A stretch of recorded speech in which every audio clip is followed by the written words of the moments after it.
Dalam usaha untuk meningkatkan kesedaran tentang penyalahgunaan dadah sesuai dengan matlamat Biro Kawalan Narkotik bagi menimbulkan kesedaran terhadap dasar kebangsaan mengenai penyalahgunaan dadah dan bahan-bahan yang menghayalkan serta mewujudkan masyarakat Brunei Darussalam bebas daripada dadah.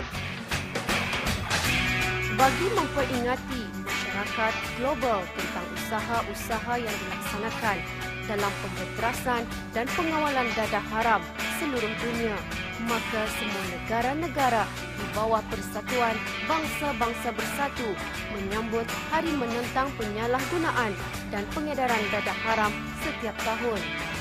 Baru-baru ini, Biro Kawalan Narkotik telah pun mengadakan majlis tersebut di Dewan Kompleks Utama Bumiputra, daerah Temburong. Hadir selaku tetamu kehormat Yang Mulia Awang Haji Haris bin Othman, Pemangku Pegawai Daerah Temburong. Turut hadir penghulu-penghulu mukim, ketua-ketua kampung, ketua-ketua cawangan, pegawai dan kepitangan serta orang ramai. Acara dimulakan dengan ceramah khas yang disampaikan oleh Yang Mulia Awang Muhammad Ashraf bin Muhammad Rizwan, juara Imam Muda musim pertama, yang menyentuh mengenai beberapa sebab seseorang itu terjebak dalam penyalahgunaan dadah.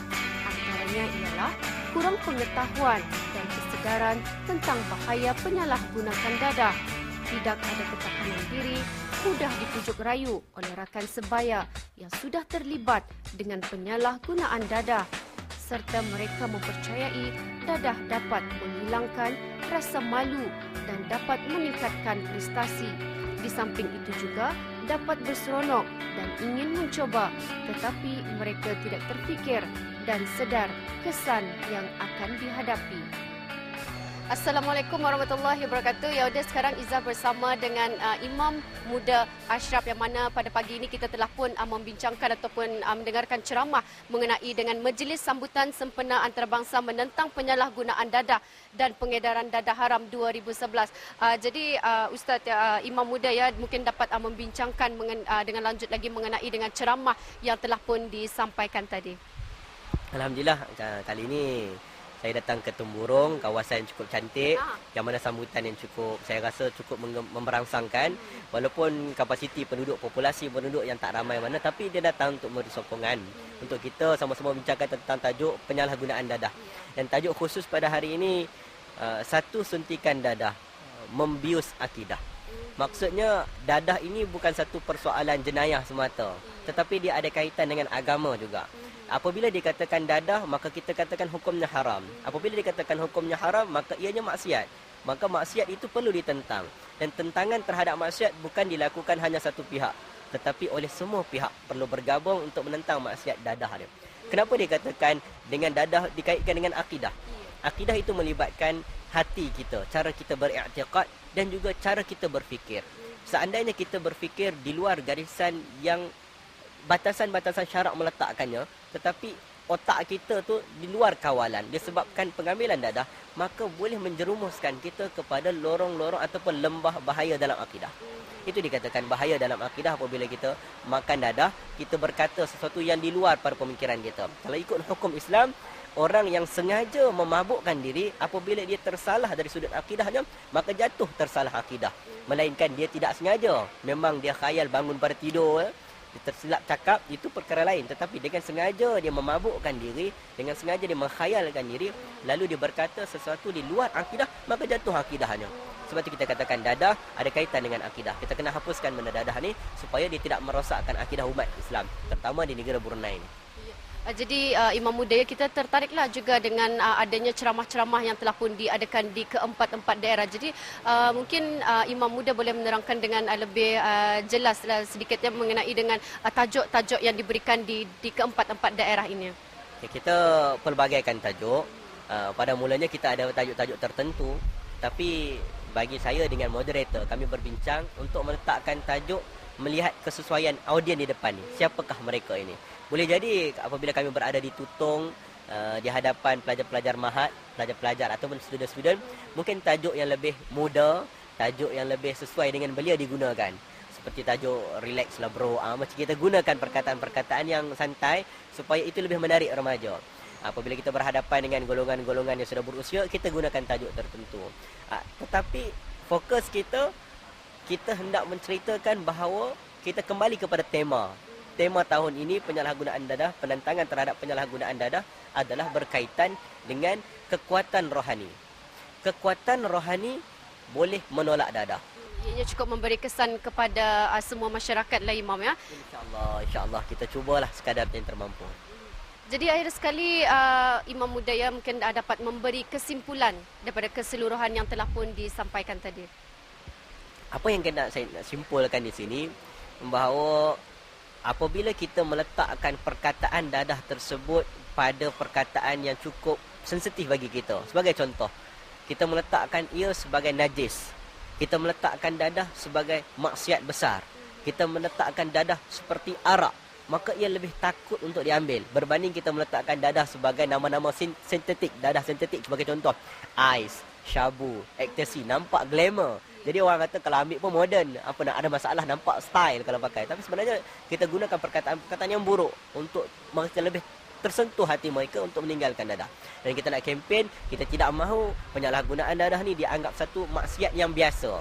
Itu kita nak kempen. Jangan dianggap biasa, kena anggap luar biasa. Sebab maksiat yang biasa itu berbeza dengan maksiat yang luar biasa.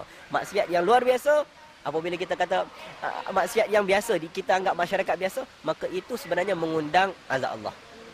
Kita kena anggap maksiat itu satu benda yang luar biasa. Anggap satu benda yang berat, maka sensitiviti seluruh orang-orang Brunei, orang Islam akan lebih takut untuk menghadapi maksiat dadah, insya-Allah. Kita dengarkan pula penjelasan daripada Yang Mulia Awang Osmawi bin Osman, penolong pengarah pendidikan pencegahan dadah Biro Kawalan Narkotik mengenai majlis ini. Tuan, mungkin Tuan boleh menerangkan dengan lebih lanjut lagi mengenai forum yang diadakan pada pagi ini. Terima kasih.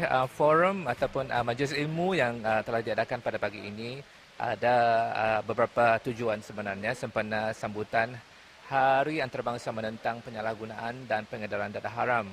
Pada pagi ini kita berada di Temburong.